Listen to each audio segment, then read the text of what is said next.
We're going to go ahead and move on to our next speaker, who is Dr. Ziervogel, and who is a research assistant professor and director of Ocean Process Analysis Laboratory at the University of New Hampshire.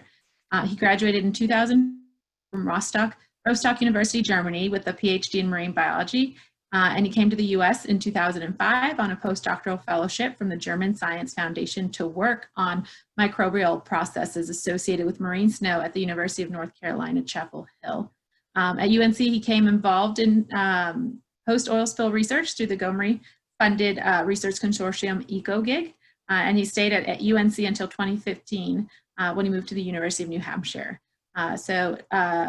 Dr. Ziervogel's fun fact is that he is passionate about different types of snow, like the one in the ocean and the one on land. In the winter, he enjoys ski racing in the New Hampshire mountains. So without further ado, Dr. Ziervogel, if you could share your screen and start your slide, that'd be great. Thank you very much, Monica, for the nice introduction. And thank you all for zooming in or watching us live on Facebook. That's really exciting to be here. And the title of my talk today is Microbial Interactions with Marine Oil Snow. So I will just, follow along with what Dr. Quigg just, pointed out, that microbes are really important. When I talk about microbes, I mainly talk about bacteria. So today's talk will be mainly about bacteria and bacteria interactions with oil and how they were, one of the main drivers for the formation and the fate of marine oil snow during the 2010 oil spill. So I'd like to start with this schematic from a review paper from Ian Head and colleagues from 2006. So before the Deepwater Horizon oil spill. This paper was published before the oil spill. So people have been, studying these processes for decades and decades. And what you see here is very simple schematic of how microbes, bacteria, protozoans interact with oil once it's spilled into the ocean. And so I don't know if you can see my pointer here, but there are some really important processes that I would like to point out. It's the nutrient dynamics. So microbes really need nutrients to grow and be active, like phosphorus and nitrogen, and so on and so forth. There are these primary oil degraders that are a very specific group of bacteria that are capable of using the energy from hydrocarbons to grow. Some of these primary oil degraders produce surfactants, and that's really important for the rest of my talk. So we have the surfactant producers here. And then what's also interesting, and that was really the first thing that that made me excited about these processes, are these secondary consumers. And when I first read this paper, I thought, well, what are these secondary consumers? They eat degradation intermediates, and as you can see here, those are little illustrated like little oil droplets, but this can really be everything. Organic matter produced by these oil degraders, and also these surfactants that are produced by these oil degraders that can fuel secondary consumers that are not involved in primary oil degradation in the ocean. And again, coming back to Dr. Quigg's nice talk, these surfactants, we call them exopolymeric substances, or short EPS.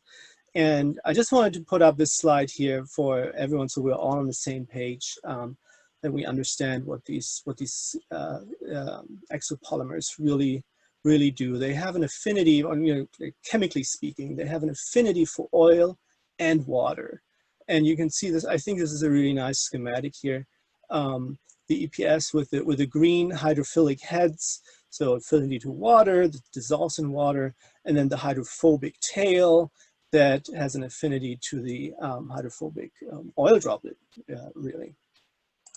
And so these microbes, these oil degraders, they produce the EPS sometimes in very large amounts and form biofilms around oil droplets in the ocean. See on the left, these are some examples from the literature early on during the spill. The left picture here is an experiment with an oil-degrading bacteria, so these primary oil degraders, extracted from the deepwater horizon oil spill and then grown in culture in the lab.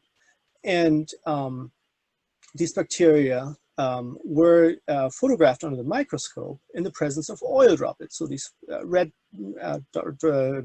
droplets here are oil droplets. And then the blue is, again, the EPS stained with this specific carbohydrate stain. So you can see, you cannot see the cells on this picture, but you can see the EPS matrix and the oil droplets. And the cells are embedded in this matrix and attached to the oil droplets. Here on the right, this is a really important and interesting paper. Again, early on in the spill, people went out, took water samples near the spill site from 1,000-meter depths. So it's deep ocean microbial communities that are shown here. And these cells, they were amended with oil and chemical dispersant. And what you can see here is on the top left, the picture A is, those are the cells that form these biofilms, these little flocks, about 2 days after they were inoculated with oil. Down here is the same community without oil, so they are still dispersed. They are single-celled organisms, not forming these flocks. And here on the right, after 40 days of incubation, you can see these oil flocks forming, large oil flocks. This is just a piece of the oil flocks, a fraction of the oil flocks that formed in their experimental bottles.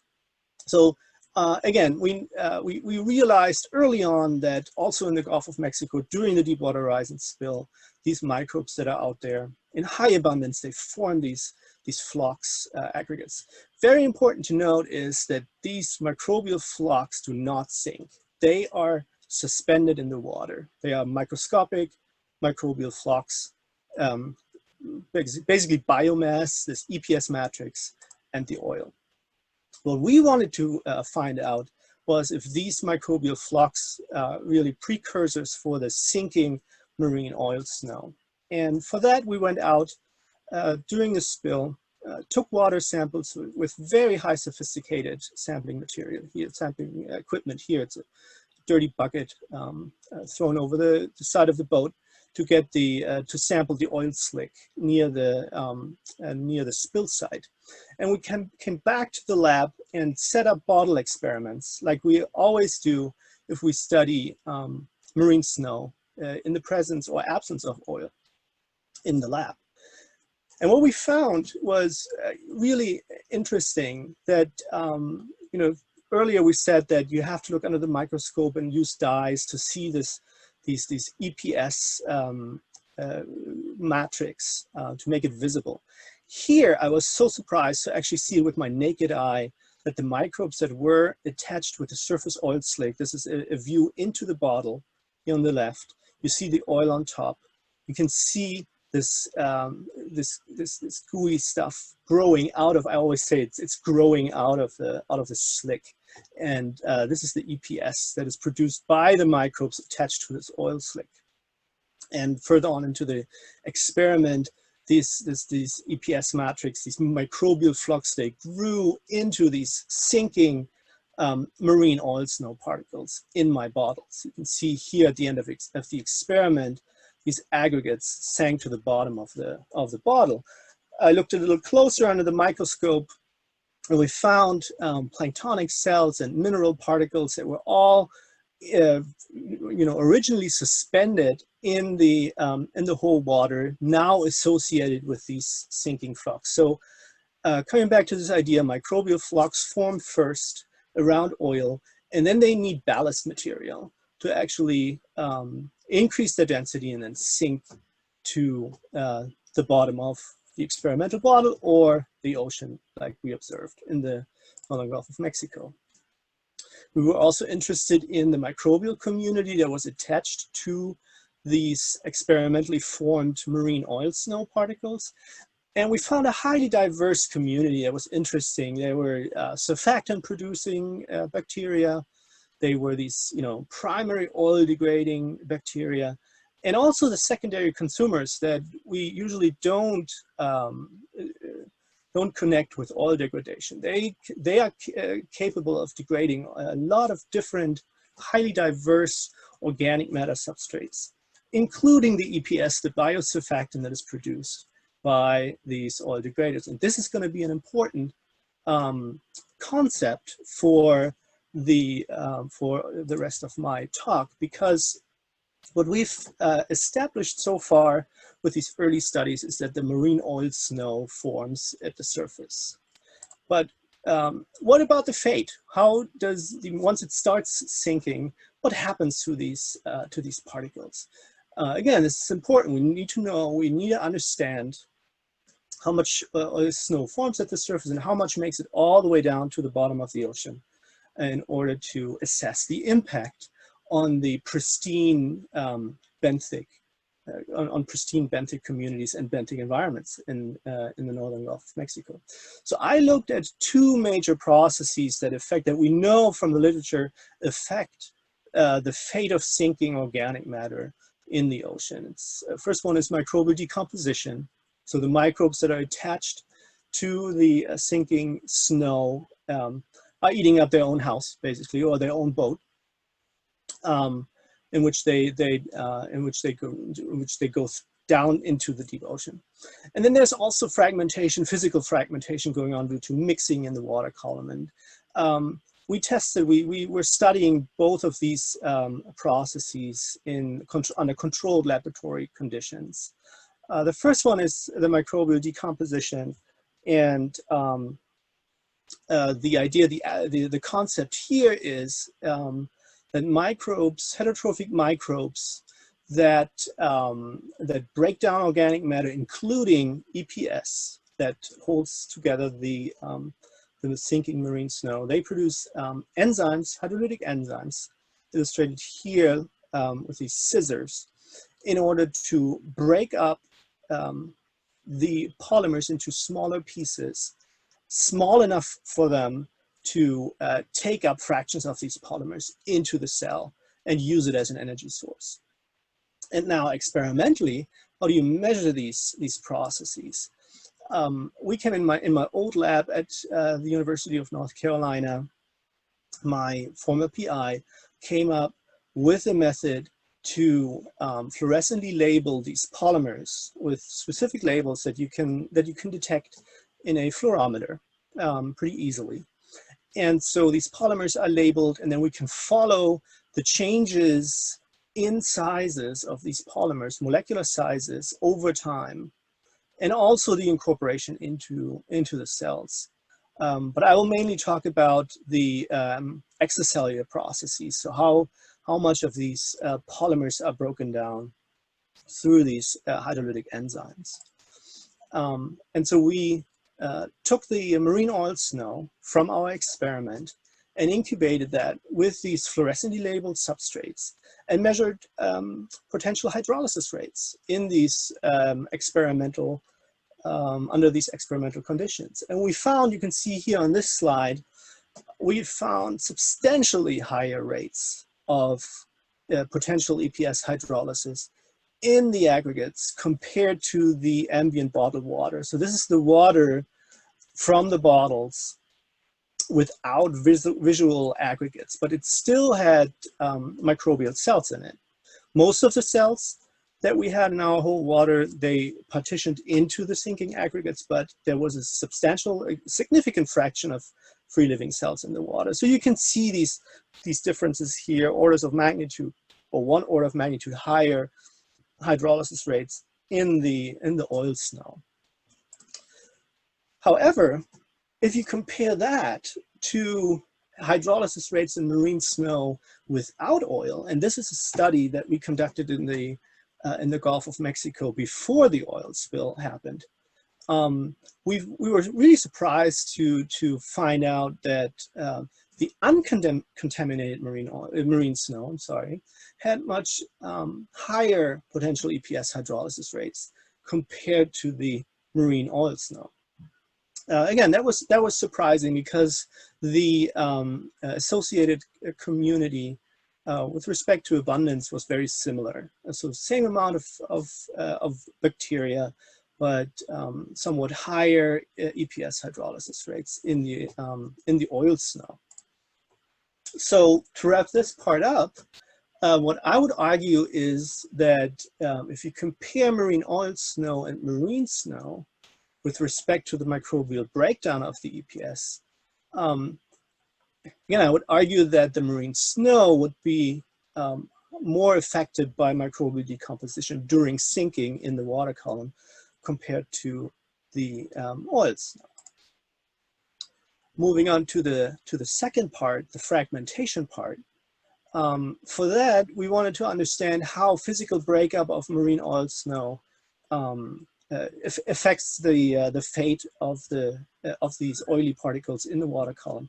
And we developed an experimental pipeline in the lab where we formed marine oil snow in these rotating tanks. Here seen on the left in this picture. This time it's with a diatom culture. So I'm moving from bacteria to diatoms, although this diatom culture also had associated bacteria with it. And we added oil to the tanks and we let the marine oil snow form. And then we picked out single marine oil snow aggregates out of this tank and put it into this experimental tank that you can see here on the left that had an oscillating grid on the bottom of this 2-liter tank. So this oscillating grid produced a very, very defined turbulent environment in this tank. And so we could test the interaction of sinking snow with physical water mixing and whether or not these aggregates broke up at a specific turbulence intensity in the water or not. And this is what we found. So for marine snow, you can see here on this slide, two turbulence intensities here on the x-axis, an epsilon of 0.2 and 0.5. The numbers are not really important for this discussion here.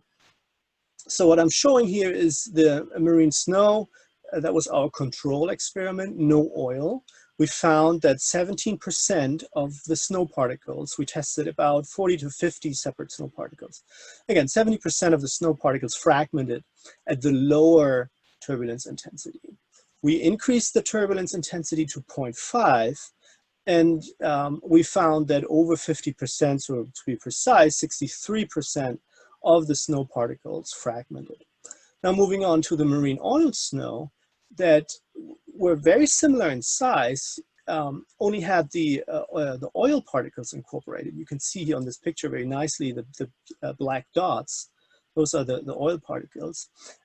We started out at a higher turbulence intensity, 0.5. So that was the turbulence intensity where we found most of the marine snow breaking apart.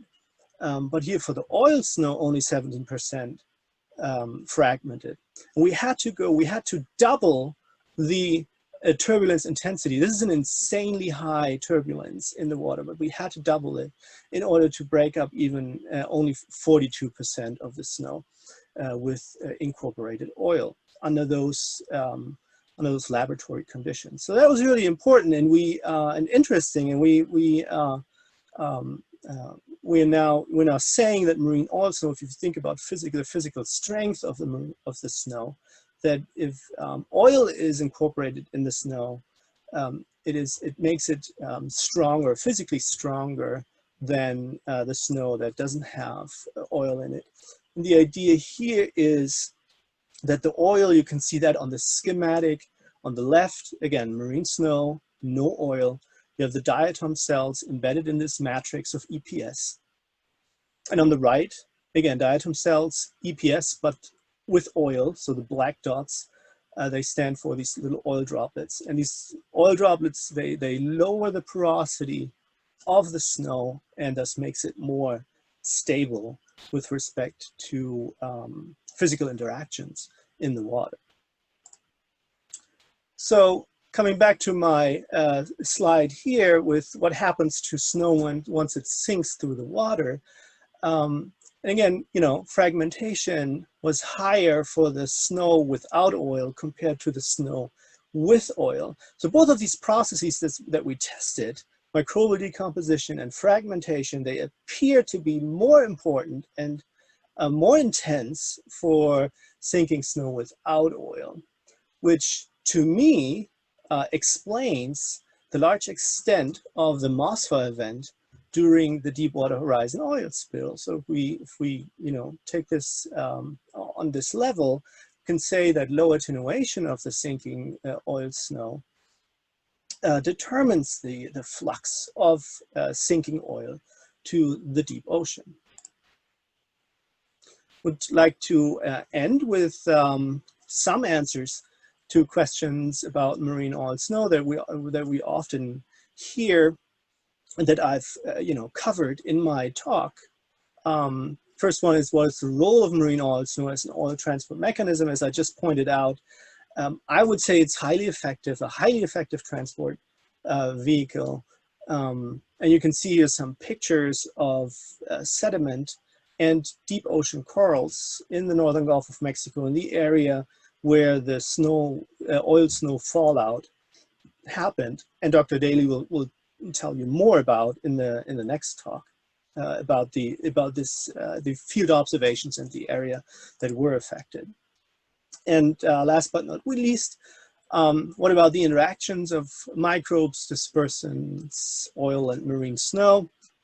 And as I showed you, that bacteria trigger moss formation through the production of EPS. And about the dispersant, I have not talked about interactions with dispersant much, but we are doing laboratory experiments and we find conflicting results, which makes it really hard to predict the effect of the chemical dispersants on oil sedimentation. Would like to finish my talk with acknowledgements. And as you heard earlier, I started out my work in the oil spill business as a research associate with EcoGig, led by Mandy Joy, UGA, and I back in the time I worked in Carol Anosti's lab at the University of North Carolina. I'm now with Dr. Quick in the Atomics Consortium, and my close collaborator there is Uta Paso from the Memorial University in Canada. Thank you very much for your attention, and I'll be happy to answer any questions at the end of the session.